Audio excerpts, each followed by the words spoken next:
Assalamualaikum teman-teman. Apa kabar kalian semua? Selamat datang di YouTube channel aku. Buat kalian yang belum like, comment, and subscribe, jangan lupa tinggalin jejak ya. Oke, sebelumnya izinkan saya untuk memperkenalkan diri terlebih dahulu ya. Perkenalkan, nama saya Zulfa Syarifah, mahasiswi aktif semester 1 UIN Sunan Kalijaga, Yogyakarta. Saya dari Prodi Manajemen Pendidikan Islam, Fakultas Ilmu Tarbiyah dan Keguruan. Oke, dalam video kali ini saya akan membawakan materi dengan judul Hukum Bacaan Gunnah Musyaddadah dan Qalqalah. Sebelumnya, apa sih yang kalian tahu tentang hukum bacaan gunnah musyaddadah dan hukum bacaan qalqalah itu? Nah, kita simak baik-baik ya dalam video kali ini. Jangan lupa tonton sampai habis. Oke, yang pertama akan kita bahas tentang hukum bacaan gunnah musyaddadah. Apa sih yang kalian tahu? Simak pembahasan berikut ya. Hukum bacaan gunnah musyaddadah. Pengertian dari bacaan ini, gunnah menurut bahasa artinya adalah mendengung, sedangkan musyaddadah artinya adalah huruf yang bertasydid. Gunnah musyaddadah menurut istilah artinya adalah melatunkan lafal pada huruf yang bertasydid, yaitu nun tasydid atau mim tasydid, dan dibunyikan dengan dengung yang keluar dari dalam hidung. Hukum bacaan gunnah musyaddadah. Hukum bacaan gunnah musyaddadah adalah wajib dibaca dengan dengung apabila ada huruf nun bertasydid dan mim bertasydid dengan panjang antara satu alif atau dua harokat atau ketukan. Cara membaca bacaan gunnah musyaddadah seperti contoh. Yang pertama ada lafaz inna, maka harus dibaca inna disertai dengan dengung, tidak boleh dibaca dengan ina atau tidak dengan bertasydid. Di contoh yang kedua ada lafaz amma, maka harus dibaca dengan lafaz amma, harus disertai dengan dengung ya, tidak boleh dibaca dengan arma. Begitu juga contoh nomor 3. Dari sini bisa dipahami. Oke, agar kita lebih paham, mari kita bedah ayat dalam contoh bacaan gunnah musyaddadah sebagai berikut. Yang pertama ada ayat yang berbunyi A'udzubillahi minasyaitonirrajim. Bismillahirrahmanirrahim. Innalaka finnahari sabahan tawila. Dalam lafaz tersebut ada lafaz inna. Lafaz inna di situ bisa dibaca dengan dengung dan termasuk dalam bacaan gunnah musyaddadah. Dilanjut lagi pada ayat yang bawahnya. Tsumma inna alaina bayanah. Dalam lafaz tsumma terdapat bacaan gunnah musyaddadah sebab ada mim yang bertasydid. Begitu pula dengan ayat-ayat di bawahnya. Dari sini bisa kita pahami apa itu bacaan gunnah musyaddadah, di mana ketika terdapat huruf nun bertasydid atau mim bertasydid, maka di situ terjadi bacaan gunnah musyaddadah dibaca dengan panjang satu alif atau dua harokat atau dua ketukan. Bisa dipahami ya teman-teman. Kita lanjut ke pembahasan selanjutnya, yaitu tentang bacaan qalqalah. Di pembahasan yang kedua ini saya akan mengulas sedikit tentang hukum bacaan qalqalah. Sebelumnya ada yang tahu apa itu hukum bacaan qalqalah itu?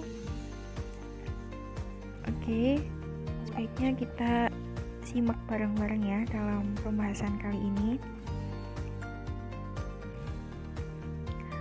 Hukum bacaan qalqalah. Secara bahasa, qalqalah diartikan dengan memantul. Menurut Al-Masy'ari, qalqalah secara bahasa berarti teriakan yang keras. Secara istilah, hukum bacaan qalqalah adalah memantulkan huruf-huruf qalqalah yang disukun. Cara membaca hukum bacaan qalqalah adalah dengan memantulkan suara huruf qalqalah yang disukun. Diperhatikan juga bunyi pantulannya antara huruf qalqalah yang tebal dan huruf qalqalah yang tipis. Huruf-huruf qalqalah berjumlah 5 huruf yang dikumpulkan oleh Ibnu Jazari dalam kalimat di bawah ini, qad bujatin, yang berarti kelima huruf tersebut adalah sebagai berikut: huruf ba, jim, dal, po, dan terakhir ada huruf qaf. Macam-macam qalqalah. Hukum bacaan qalqalah ada dua, yaitu qalqalah sughra dan qalqalah kubra. Yang pertama, qalqalah sughra.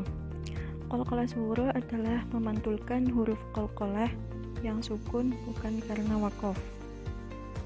Yang kedua ada qalqalah kubra. Qalqalah kubra adalah memantulkan huruf qalqalah yang sukun karena waqaf. Coba diperhatikan ya, kedua perbedaan dari qalqalah ini. Jika qalqalah sughra itu matinya atau sukunnya itu bukan karena waqaf, sedangkan qalqalah kubra itu sukunnya karena waqaf. Oke, kita langsung saja ke contoh ayat. Contoh bacaan qalqalah sughra. Yang pertama terdapat lafaz inna batsha. Dalam lafaz tersebut ada lafaz batsha. Batsha dibaca qalqalah sughra sebab di situ terdapat huruf to yang sukun. Jadi cara bacanya dipantulkan, tetapi dia sukun bukan karena waqaf. Kalau waqaf itu kan terdapat di akhir ayat, kalau ini kan di tengah-tengah ayat. Contoh lagi yang kedua, huwa yubdi'u. Di situ terdapat ba sukun. Karena huruf ba termasuk dalam huruf qalqalah, maka di sini terdapat bacaan qalqalah sughra. Begitu pula dengan contoh di bawahnya atau contoh selanjutnya. Bisa dipahami sendiri ya, mengapa disebut dengan bacaan qalqalah sughra. Oke, kita lanjut ke contoh qalqalah kubra.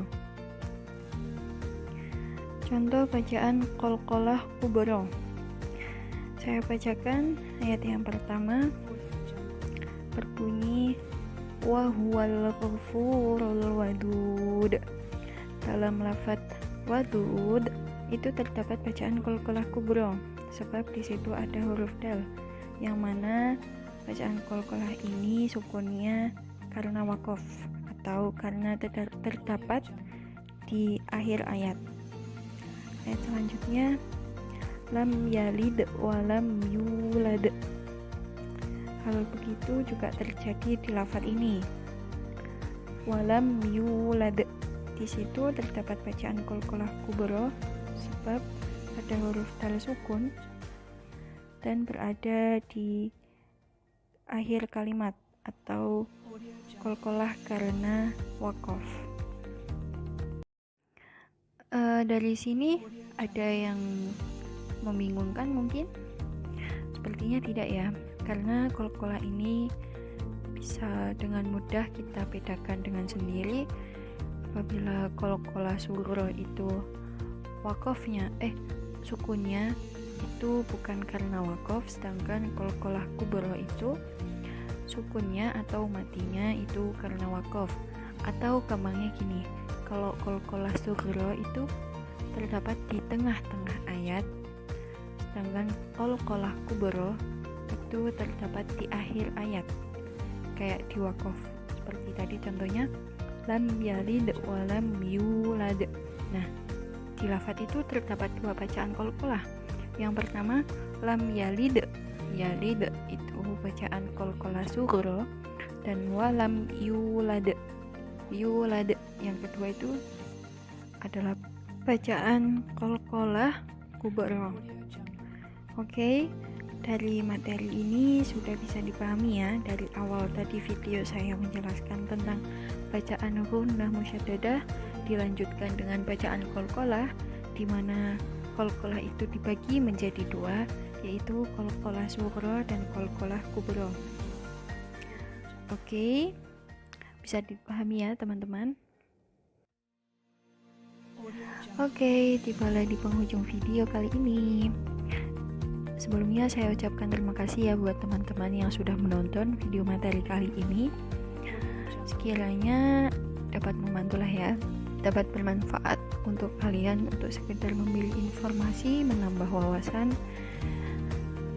Dan dari saya pribadi, saya memohon maaf apabila saya sadar diri masih banyak kekurangan untuk video kali ini. Terima kasih. Jangan lupa untuk tinggalkan jejak sedikit untuk like, comment, and subscribe. Sekian dari saya, kurang lebihnya mohon maaf. Wassalamualaikum warahmatullahi wabarakatuh.